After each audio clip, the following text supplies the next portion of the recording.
자, 한국당의 황 대표가 자기는 친박한테 도움 받은 게 없다 하고 휴가 간다 했다가 하루 만에 돌아와서 당에서 회의도 주재하고 그러는 모양이에요. 자, 본인은 자신의 총선 출마에 대해 전략적 모호성을 이렇게 가지겠다 하면서 답을 하지 않았습니다. 자, 그건 뭔 말인가 하면 비례대표 나간다라는 말로 해석되기가 쉬운 이야기죠. 자, 뭐라고 해도 좋습니다. 저는 뭐 애정도 없고 이제 관심도 없어서 그 사람이 뭘 하든 제가 뭐 말할 부분은 아닌데요. 문제는 지금 보수가 가능성이 있느냐. 자, 이번에 이 문재인에 대한 지지율 조사가요. 여론조사 공정, 흔히 그 보수에서 만드는 그런 여론조사 기관의 조사에서도 39%가 나왔습니다. 요 근래의 최고 수준을 기록하고 있는데요. 작년 9월달 이후 최고치를 기록하고 있습니다. 아마 친일 프레임으로 걸어서 지금 이렇게 하는 것 같은데요. 자, 이 속에서 이제 언제까지 한국당은 계속 문재인이 던지는 적폐청산 프레임, 친일 반일 프레임, 뭐 수구 꼴통 프레임, 이런 프레임에만 걸려들어서 방어도 제대로 못한 채 허우적대며 갈 거냐. 지금 와서 생각을 해보면 패스트 트랙도 완전히 프레임이었지 않습니까? 그래서 처음에 패스트 트랙 한다니까 아무 생각 없이 모처럼 싸우는 모습을 하루 보여줬습니다. 그런 다음에 다 잡아 넣는다 하니까 눈 뜨고 통과됐어요. 그리고 통과되고 나니까 이제 59명이 고소를 당했는데 벌금만 좀 나와도 출마가 불가능한 일이 벌어져요. 자, 그래서 패스트 트랙 때문에 이제 추경까지 방탄국회 열어서 통과시켜 줍니다. 추경 통과시켜주고 또 나와요. 자, 추경 통과시켜주러 국회 들어간다. 그러니까 100일 놀다 3일 일한다고 또 빈정거립니다. 자, 어떤 형태로든 현재 한국당은 싸움을 할 머리도 없는데 싸움을 할 머리가 없는 것보다 더 심각한 문제는 지금 현재 보수 야당이 처하고 있는 위기의 본질이 무언가에 대해서 지금 보수 진영 내부에서 솔직한 토론이 전혀 되지 않고 있다는 부분입니다. 내가 솔직한 토론이 되지 않고 있다는 것은 무슨 말인가 하면 어제도 아마 보수단체 주도로 위기의 보수 뭐 어떻게 할 것인가 토론회가 있었다고 합니다. 전 잘 모르지만 아마 이 보수가 단결하는 방식에 대한 부분만 말을 주로 하고 있다고 보고 있습니다. 그래서 무슨 뭐 스몰 텐트냐 빅 텐트냐 이런 이야기만 지금 하고 있어요. 5인 텐트 이야기도 나오고요. 그래서 이제 뭐 스몰 텐트냐 빅 텐트냐 이야기가 나오는데요. 우선 큰 세력으로 한국당이 있고 바른미래당에 이 보수 의원들 일부가 있고 그리고 우리 공화당이 있습니다. 그리고 대선 후보들이 무소속으로 또 현재 어정쩡하게 여기저기 좀 보수로 나올 수 있는 후보들이 흩어져 있습니다. 그러면 이들이 합당을 다 하면 되는데 황교안의 이해관계와 이들의 합당의 이해관계가 쉽지 않죠. 자, 그래서 크게 봐도 한국당, 유승민계, 안철수계, 공화당 등 다양한 주자들이 지금 자기의 지분을 이야기를 할 거라고 봅니다. 그래서 빅텐트라는 것은 범보수 정당 주요 대선 인물들이 다 합치자는 이야기인데 황교안, 친박, 비박, 바른미래당의 유승민계, 안철수계, 공화당, 홍준표, 김병준, 원희룡 등이 다 들어와서 그야말로 친박, 비박, 그리고 온건 보수, 강경 보수를 다 합친다는 거고 여기에 이제 뭐 반기문까지 거론을 해서 보수를 한때 다 모으자는 건데 이거는 서로 간의 컬러나 색깔 또 뭐 탄핵을 둘러싼 입장에 대한 이야기들이 너무 다르기 때문에 현실 실현 가능성이 별로 없다. 그래서 이제 스몰 텐트라 해서 황교안과 한국당, 유승민 계열, 안철수 계열, 그리고 뭐 원희룡, 김병준 이런 사람들이 손을 잡는 건데, 자, 공화당은 실제로는 소리만 높지 득표율이 거기에 못 따라갈 거기 때문에 나머지만 합치면 된다. 이런 말을 하는 사람들이 있습니다. 자, 그런데 이제 공화당이 그러면 자기가 끝까지 가서 후보를 냈을 때, 지난번에 보면 27개 지역의 선거가 2,000표 미만으로 표가 갈렸다. 수도권에. 지금 그렇게 알고 있어요. 그러니까 공화당이 독자 후보를 내서 또 수백 수천 표를 갖고 갈 때 수도권에서 심각한 문제가 될 수 있다. 이런 이야기도 나오고 있습니다. 자, 이거는 지금 정당 하는 사람들의 내부의 이야기에 불과합니다. 제가 생각을 할 때는 안철수, 유승민을 포함해서 지금 공화당의 조원진까지 이런 부분에서 사람의 통합에 관한 문제가 아니다라고 저는 보수의 위기 본질을 말하고 싶습니다. 자, 이 반문 투쟁을 하다 해도 투쟁을 제대로 한 사람이 여기 언급된 후보 중에 누가 있습니까? 황교안이 제대로 했습니까? 유승민이 했습니까? 안철수가 했습니까? 원희룡이 했습니까? 김병준이 했습니까? 반기문이 했습니까? 그걸로 따지면야 조원진 공화당이 제일 열심히는 했죠. 자, 그런데 투쟁만 가지고 됩니까? 이제 거기에 하나를 더 보탠다고 하면 어떻게 보면 이게 핵심이죠. 저는 현재의 보수의 가치를 정리하지 않고는 제가 봤을 때 이길 만큼 충분히 표를 받을 가능성은 거의 없다라고 보고 있습니다. 20, 40대가 한국당을 지지할 가능성이 거의 없다라는 겁니다. 출산율이 오늘 아침 신문에 보면 자유낙하한다. 5월까지 태어난 아기들이 작년에 비해 7.6%가 줄었다. 재작년에 출산율이 1.05, 작년에 0.98, 올해는 0.89가 예상이 된다. 올해 12조를 저출산에 투입하고도 지금 예상을 훨씬 넘어서는 출산율 추락을 맞이하고 있다. 자, 그러면 방법은 뭐냐? 20, 40대의 지지를 한국당이 끌어낼 수 있는 방법은 지금까지 가지고 있는 보수 진영에서의 생각들을 황골탈퇴, 상정백회시키는 부분입니다. 그런 부분 없이 과연 성공할 수 있을 것이냐? 저는 불가능하다고 보고 있습니다. 오늘 ILO 협약 비준 지금 정부가 이렇게 입법 예고를 한 후 국회에 제출한다는데요. 이게 되면 이제 회사의 이 임금 인상 같은 문제가 아닌 다른 정치적인 문제를 가지고도 파업이 가능하도록 되어 있습니다.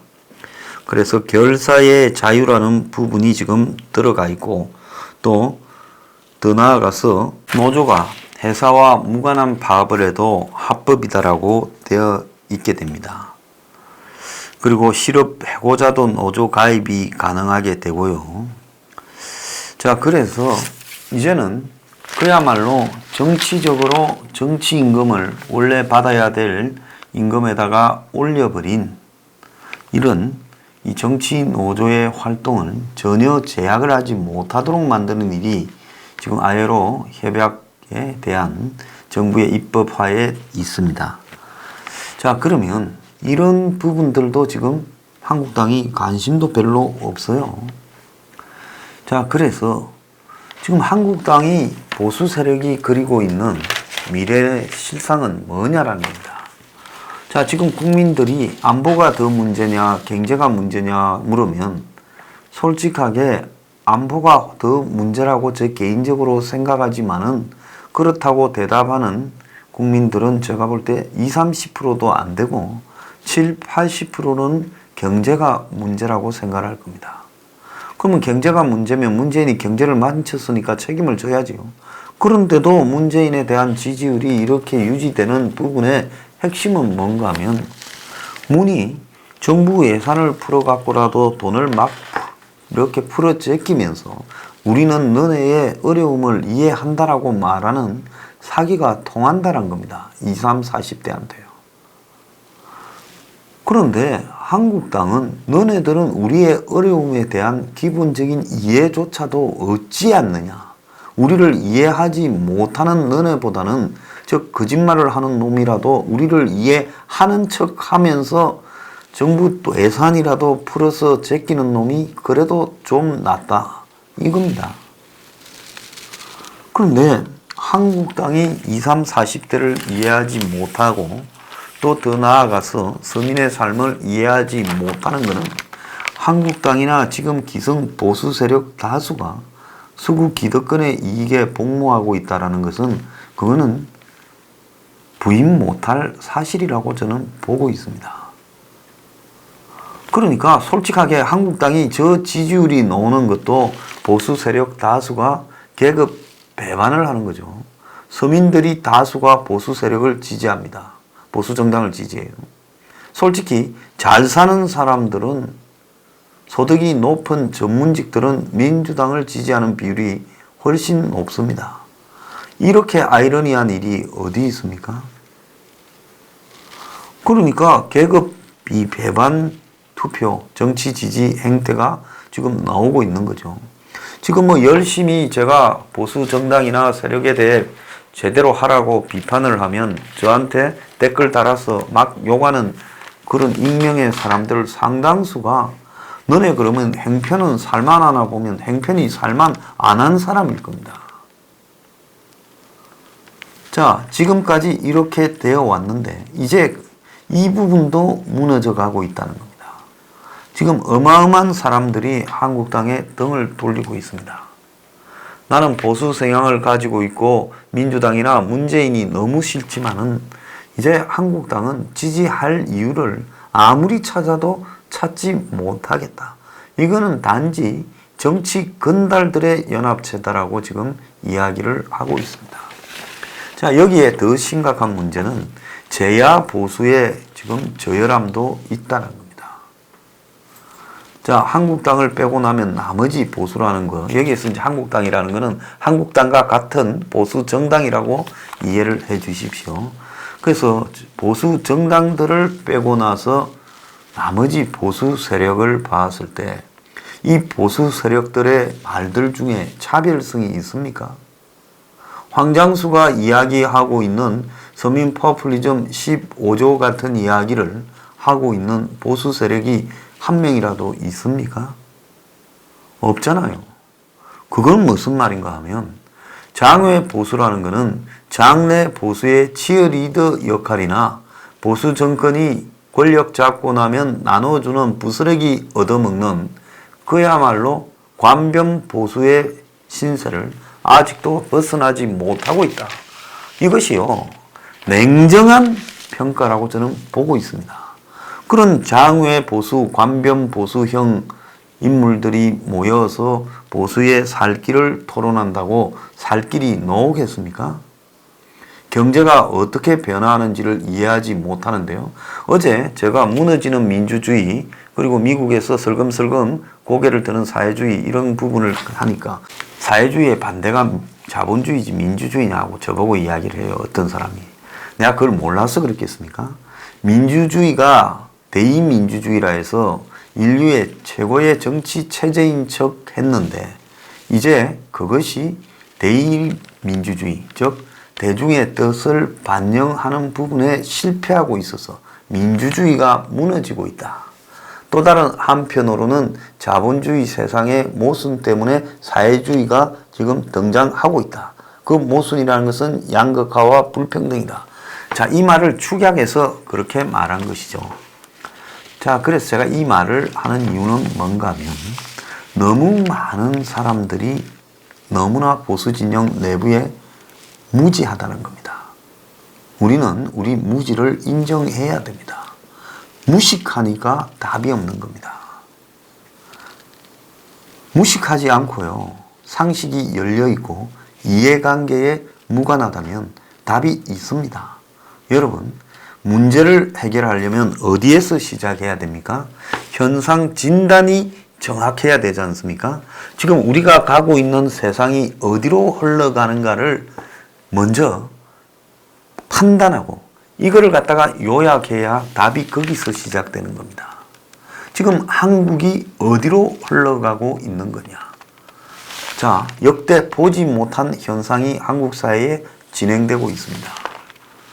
안보가 총체적으로 무너지고 정권이 북한하고 내통하는 것처럼 보이고 북한을 앞잡이 노릇하는 것처럼 보이고 있습니다. 군사회담이라는 명목하에 주적 개념도 사라져버렸고 안보를 해체하고 있습니다. 자, 이런 상황에서 경제는 이제 대기업조차도 어려울 정도고 역대 겪어보지 못한 장기 불황에 빠져들고 있고 국내외 안팎의 모든 사정들이 다 녹록지 않고 한국 경제에 대한 위기가 전 세계에서 지금 등장하고 있고 그리고 정치적인 실패가 경제 위기를 더욱더 가속화시키는 요인들을 여기저기서 만들어내고 있고 외교 안보의 실패도 지금 이 경제 부분에서 데미지를 입히는 양상으로 나타나고 있습니다. 자, 그런데 이제 이런 상황에서 이제 사람들은 무슨 생각을 하고 살 건가? 점점 자기 주변의 삶이 파괴되어 간다는 것을 느끼기 시작하고 있습니다. 자살자들이 속출하고 있어요. 집단 자살이요. 그리고 세상의 삶을 포기하고 은둔으로 들여박힌 히키코모리들이 넘쳐나고 있습니다. 그리고 아무리 이래도 가난에서 벗어날 수 없는 이 워킹 푸어들이 늘어나고 있고요. 집안채에 목숨 걸고 투자했다가 물려있는 하우스 푸어도 늘어나고 있습니다.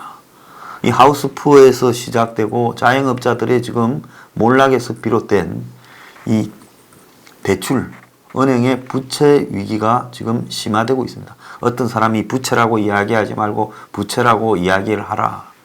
뭐 이렇게 말씀하는데요. 그냥 알아먹으면 좀 넘어갑시다. 저보고 뭐 큰일 하려면 발음 잘해야 된다는데요. 괜찮습니다, 여러분. 그 발음 제대로 못하고요. 한국을 세계적인 강간대국으로 만듭시다 한 사람도 대통령이었어요.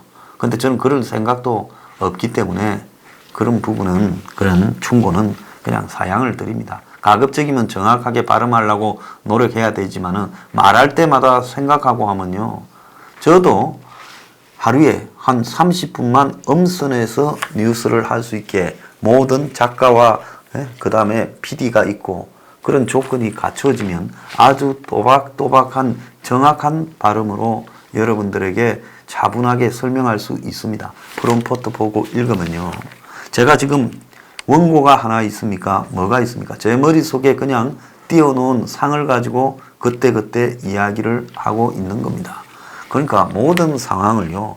정상적인 상황에 놓고 저를 아나운서에 비유하지 마라. 다시는 저보고 발음 제대로 해라 말씀하지 마십시오. 그거는 황장수의 뉴스 브리핑 환경을 KBS 9시 뉴스하고 똑같이 놓고 말씀하는 거라 저도 좀 불편합니다. 자, 그래서 중요한 거는 현상에 대한 정확한 진단을 하고 그 진단에서 비롯된 대안이 나와야 되는 거죠. 그런데 그 진단을 갖다가 지금 제대로 하고 있는 모습이 보수 정당에도 장외 보수에도 어디도 보이지 않습니다. 그들은 기껏해야 탄핵만 가지고 세상을 바라봅니다. 국민들 다수는요. 탄핵은 이제 지나간 사안입니다. 박근혜 전 대통령이 지금 부당하게 대우받고 있다. 저도 그거는 인정합니다. 그래서 이쯤 됐으면 풀어줘야 된다. 저도 100% 인정을 합니다. 근데 문 정권은 그걸 갖고도 내년 총선에 장난용으로 쓰려는 것도 인정을 합니다. 좌우간 그런 거하고 관계없이 이제 대가를 치를 만큼 충분히 치렀고 과도한 정치적 탄압을 하고 있는 거죠. 자, 그러면 그건 거기에 그쳐야지 그 이상으로 다시 돌아와서 대통령직에 회복한다. 지금 무슨 전제 왕정 시대에 살고 있는 백성들 이야기입니까? 그런 황망한 이야기를 안 해야 되죠. 그리고 탄핵이 가지고 있는 정당성이나 이런 부분들은요. 여러분들 그걸 믿고 있는 여러분들의 입장과 그렇지 않은 많은 사람들, 보수 진영 내부에서도요, 사이에 끝없는 간격을 만들고 있고 분열을 시키고 있는 원인이 될 수도 있다는 겁니다. 세상에 내만 잘났다 하면요, 그러면 선거 승리할 생각을 하지 말아야 되죠. 내 가치만 갖고 실패하더라도 계속 여기에 가담하지 않는 놈들은 상대하지 않고 가겠다. 그러니까 그렇게 생각한다면 우리 공화당은 지금 한국당을 만날 필요도 없고 보수 연대를 할 필요도 없는 겁니다. 제가 이 이야기를 하는 이유는 뭔가 하면요, 정말로 현실 진단을 하려고 하면 이런 과거의 가치가 아니라 미래지향적으로 오늘날 현실을 진단한 데서 비롯되는 가치를 내걸어야 된다는 거죠. 자, 경제 붕괴가 지금 국민들 다수는 핵심적인 문제로 생각합니다. 그럼 이 경제 붕괴를 어떻게 극복할 거냐가 지금 한국당이 앞으로 내세워야 될 가치인데, 이제 여기서 잘못 생각하면 우리는 다시 성장을 5% 성장시키겠다. 이제 이러면 사기가 되죠. 국민들도 다 안 믿습니다. 우리는 성장하거나 퇴보하는 게 중요한 게 아니라 경제 붕괴의 시대, 앞으로 더 어려워질 시대에서 우리한테 구체적으로 뭘 어떻게 해 줄래를 지금 요구하는 겁니다. 그리고 우리 사회가 정상으로 돼 가려면 일자리가 있어야 되는데 그 일자리를 구체적으로 어떻게 만들어 줄래? 이명박도 성장, 박근혜도 성장, 다 747이니 뭐니 이야기했지만 성장 못했지 않냐. 자, 문재인도 못한 거다. 그 점에서는 무능하기는 다 매일반이지 않냐라고 이야기를 합니다. 그건 왜 그리 될 수밖에 없었는가 하면 지금 성장이 불가능한 시기에 성장하겠다고 사기를 쳐서 그렇다는 겁니다. 그건 사기예요. 소득주도 성장도 사기고요. 747도 사기입니다. 그거는 경제에 대해서 기본이 덜 돼 있기 때문에 하는 이야기라고 저는 생각합니다. 그래서 이제는 그야말로 서민들에게 집이 없는 국민이 절반이면 그 중에 상당수가 젊은 층이면 그들에게 국가적 주택 공급을 하겠다. 이 공급이라는 것은 주는 게 아니라 그들의 살 수 있는 역량에 감안을 해서 정부가 지금 주거 문제를 해결하기 위해 정부가 그들의 입장에 서서 그들이 살 수 있는 역량의 집을 싸게 공급하겠다. 그겁니다. 공급이지 준다는 말이 아니에요. 제 말 갖고 왜곡시키는 놈들이 있는데 이거는 싱가포르식 주택 공급이라는 것은 국가가 이 가지고 있는 기술과 노하우를 발휘해서 원가에 가까운 수준으로 싸게 집을 공급하는 겁니다. 지금 한국의 주택 시장에는 어마어마한 거품이 끼어 있다. 주택 가격에요. 그 부분을 바로 잡겠다라는 이야기인 겁니다. 그리고 일자리를 창출하겠다. 그리고 가짜가 아니라 진짜로 공정한 사회를 만들겠다. 대학 입학부터 지도 그리고 취업, 군대까지도 다 공정하게 만들어야 된다. 자, 이런 부분에서 또 더 나아가서 제조업의 일자리를 회복시켜야 된다. 우리가 삼성을 세계 1위라서 숭배하는 게 아니라 삼성이 국내에서 일자리를 많이 창출하도록 국민적 합의로서 도와줄 거니까 삼성이 최고의 많은 일자리를 국내에 만들므로써 존경받도록 해야 된다. 이게 제 주장의 핵심입니다. 그리고 국민들이 이제는 돈 많이 벌 수 있는 시대는 임금 수준이 높아지는 시대는 끝났으니까 적은 임금 수준으로도 살아갈 수 있게 독과점 가격들에 대해 정부가 철저하게 통제하겠다. 이런 부분들이 지금 진행되어야 되는 부분입니다. 그리고 사교육비나 이런 부분들을 고용을 창출하면서 아주 대폭 공교육 내로 흡수해서 그런 부분에 지금 비용을 들어줘야 된다. 그래야 가처분 소득이 늘어나서 적은 비용으로도 맞벌이하면 살 수 있게 만들어야 된다. 그래서 서민들이 둘이 벌면 최소한의 그래도 작은 집이라도 공간이라도 가지고 애도 놓고 그리고 그 속에서 삶이 무너지지 않으면서 유지는 될 수 있게 해줘야 된다. 이것이 저는 제가 이야기하는 서민 포퓰리즘의 실체라는 겁니다. 자, 이 부분을 하려고 하면 현재 한국당이나 기존 보수가 이 생각하고 있는 많은 커넥션과 이해관계에서 독립이 되면 충분히 가능하고, 이것은 좌파적 이데올로기가 아니라 개혁 보수적 이데올로기로 충분히 할 수 있는 내용입니다. 그게 안 되는 것은 현재 한국당이나 보수의 뿌리가 서구 기득권의 이해관계에서 자유롭지 못하기 때문에 김영삼도 그리고 이명박도 박근혜도 못했던 부분이라는 겁니다. 이 부분에 대한 과감한 승부 제기 없이 한국당이 보수 세력이 써머리니 비기니 저것끼리 누가 들어가고 누가 빠진다고 이길 수 있냐? 천만의 말씀이죠. 안철수의 가치가 뭐예요? 유승민의 가치가 뭐예요? 그 사람들 뭔 가치가 있어요? 자, 뭐가 그렇게 수구 보수고 개혁 보수고 다툴 만큼의 정립되어 있는 자신들의 가치나 주장이 정연하게 있습니까? 결국은요, 사람을 놓고 합치는 걸 가지고 스몰이니 빅이니 텐트니 이렇게 말하면요, 또 실패한다는 겁니다. 사람이 아니라 완전히 기존의 보수의 가치에서 상점백회한 새로운 가치를 내걸어야만이 저는 승리할 수 있다, 이렇게 보고 있습니다.